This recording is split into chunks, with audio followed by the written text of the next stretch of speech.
பள்ளியினுடைய 2வது தளத்திலிருந்து மாணவி ஒருவர் விழுந்திருக்கிறார் அப்படின்ற அதிர்ச்சி செய்தி வெளியாகி இருக்கிறது. அதனால் மாணவிக்கு உடல்நிலை பாதிக்கப்பட்டு இடுப்புக்கு கீழ்ப்பகுதி செயல்படலை அப்படின்ற செய்தியும் வந்திருக்கிறது.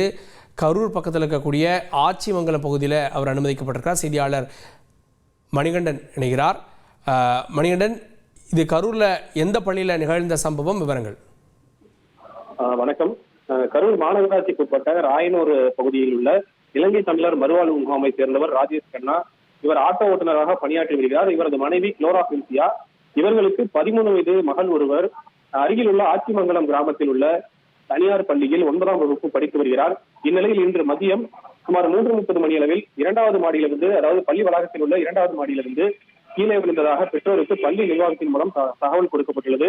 அதனைத் தொடர்ந்து கரூரில் உள்ள தனியார் மருத்துவமனைக்கு பள்ளி நிர்வாகம் மாணவியை ஆம்புலன்ஸ் மூலமாக அழைத்துச் சென்று சிகிச்சை அளித்து வருகின்றனர். இந்த நிலையில் மாணவிக்கு இடுப்புக்கு கீழ்ப்பகுதி செயல்படவில்லை என பெற்றோர் தரப்பில் குற்றச்சாட்டு தெரிவித்துள்ளனர். பெற்றோர் மற்றும் உறவினர்கள் மருத்துவமனையில் ஏராளமானோர் கூடியுள்ளனர். மேலும் இந்த சம்பவத்தின் பின்னணியாக மாணவி தானாக கீழே விழுந்தாரா அல்லது தவறி விழுந்தாரா என்பது குறித்து பல்வேறு கோணங்களில் போலீசார் விசாரணை நடத்தி வருகின்றனர். கூடுதல் விவரங்களுக்கு நன்றி மணிகண்டன். தந்தி டிவியை உங்கள் கேபிள் டிவி ஆபரேட்டரிடம் இலவசமாக கேட்டு பெறுங்கள். செய்திகளை உடனுக்குடன் தெரிந்து கொள்ள உடனே சப்ஸ்கிரைப் பண்ணுங்க.